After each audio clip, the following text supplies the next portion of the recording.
Have you ever noticed how the stars do not rush to shine, nor the ocean hurry its tides, and yet everything arrives precisely when it must? Success, too, is not a finish line to chase, but a rhythm to align with. It whispers not in noise, but in the quiet moments between ambition and surrender, in the sacred pauses where the soul listens deeper than the ear can hear. The universe does not scream its instructions. It sings in symbols, in seasons, in the soft unfolding of what you seek has already begun seeking you through every detour, delay, and doubt. Even your challenges are not barriers, but brushstrokes in a vast masterpiece you cannot yet see. So breathe, soften, let go of the grasping, and instead attune yourself to the divine choreography already in motion. For in this dance of becoming, you are not lost. You are being woven into something infinite. Most of us have been taught to run, to chase, to grasp, to hustle our way towards success, as if it were some elusive bird that only the fast and most determined could catch. We lace our days with urgency and measure our worth in milestones, hoping that if we accumulate enough achievements, we might finally be worthy of arrival. But the truth, as quiet and profound as a mountain in the fog, is that success is not something we hunt. It is something we harmonize with. There is a rhythm to this life, an intelligence far deeper than strategy or self-help. Look to the tide. The moon pulls it not with effort, but with presence. The trees do not stretch toward the sun with anxiety. They simply grow in trust, guided by the unseen codes written into their being. In the same way, your path to success isn't found in frantic movement. It is discovered in learning how to listen to yourself, to life, to the deeper currents underneath all this noise. The modern world convinces us that we must always be doing, always producing, comparing, competing. But if you pause for just a moment and allow yourself to feel, you'll notice something else stirring.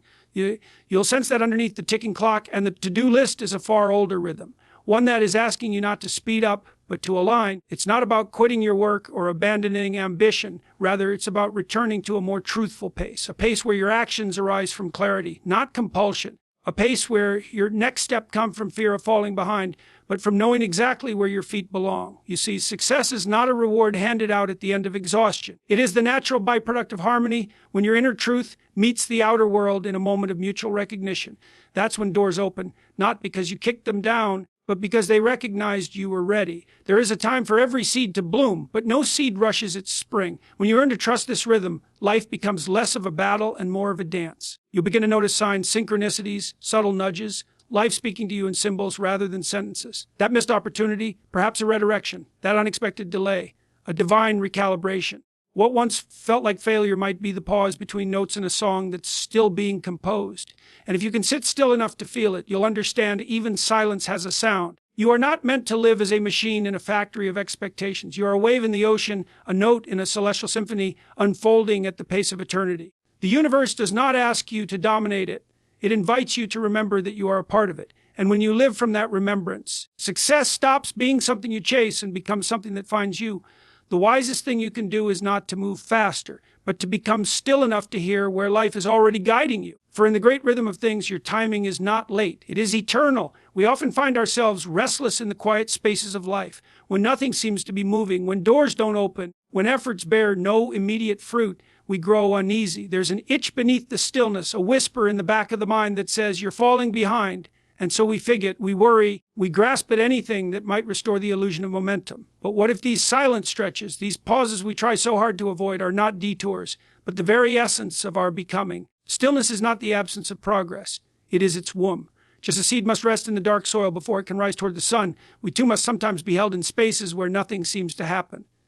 And yet, everything is happening, not on the surface, but in the depths, in the roots of your being, where the real work takes place. Growth is not always loud. Transformation is often a quiet unfolding.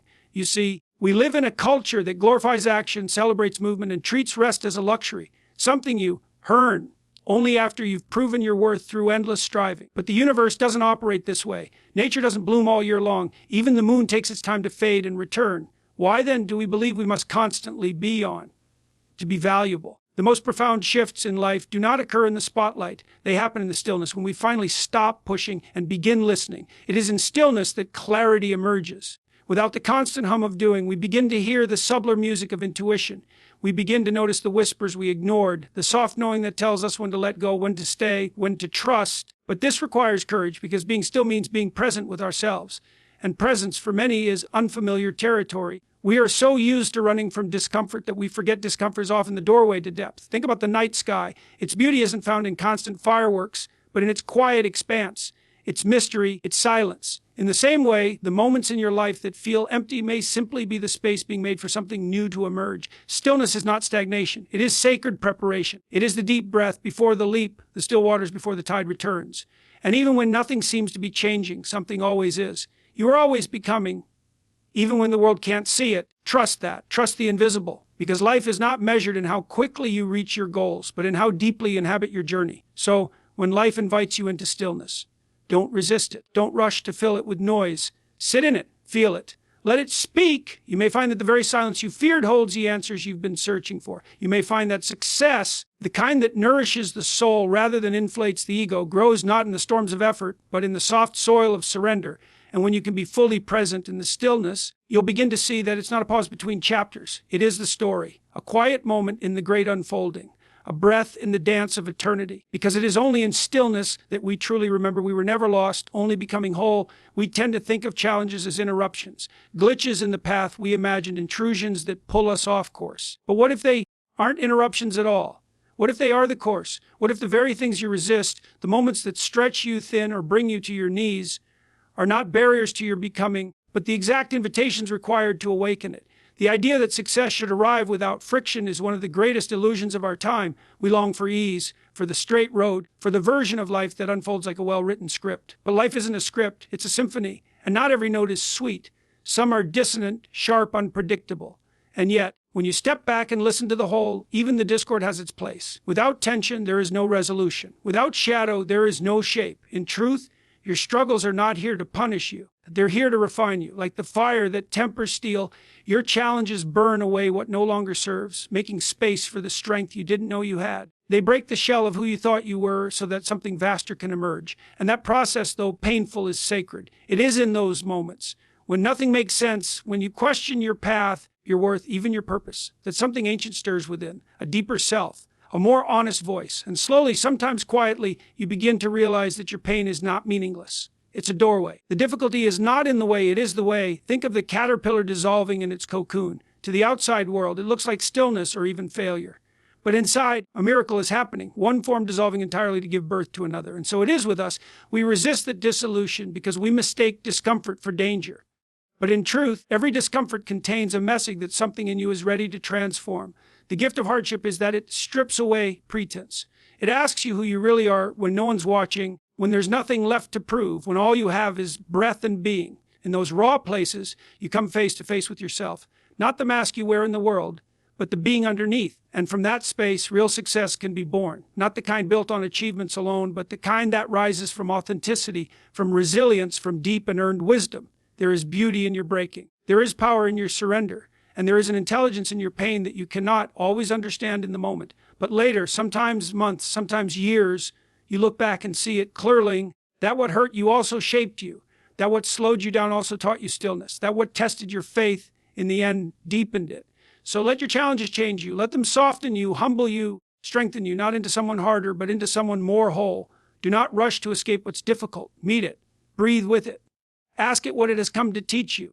For in the sacred unfolding of your journey, even the storms are part of the sky. Even the cracks in your path are part of the design. And the very thing you once wished away may one day reveal itself as the moment you truly began. Because it's only through the fire that you remember you were never meant to be untouched. You were meant to be transformed. We spend much of our lives trying to perform, to be impressive, to be liked, to meet some invisible standard set not by the soul, but by the world. We collect titles, achievements, validations, as though they can build a sense of self strong enough to withstand the silence inside. But something always feels off, doesn't, like we're playing a part in a play we never auditioned for. As if success, when pursued as performance, always leaves us a little empty, even when we win. You see, the kind of success that nourishes doesn't arise from performance. It flows from purpose. And purpose is not something loud or flashy. It's not always found in the spotlight or broadcast on a stage. Sometimes it lives quietly in the center of your chest, speaking in a voice just soft enough that you must become still to hear it. It's not about what you show the world. It's about what you align with when no one's watching. When you're living from purpose, the effort feels different. It's no longer about reaching for something outside of yourself, but about expressing what already lives within. You're not chasing success to prove you're worthy. You're allowing success to find you because you've become congruent with your truth. You're not performing for applause. You're embodying meaning. And what's remarkable is that when you stop trying to be someone else, When you stop trying to live up to borrowed dreams and outdated definitions, you become magnetic. Not in a showy way, but in an undeniable way.